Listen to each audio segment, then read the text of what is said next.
Prej 2 ditësh, punonësit e ndërmarrjes së pasurisë publike të Bashkisë Lushnjë kanë nisur punën për pastrimin e projit që përshon qytetin në brendësi të tij.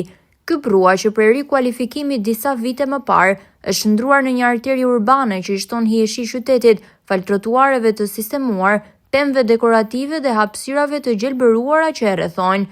Puna aktuale përfshin kositjen e barit, pastrimin e shtratit të projit dhe mirëmbajtjen e hapësirave përreth, duke kthyer këtë zonë në një ambient të pastër dhe të frekuentuar nga qytetarët, si gjatë ditës ashtu edhe në orët e mbrëmjes.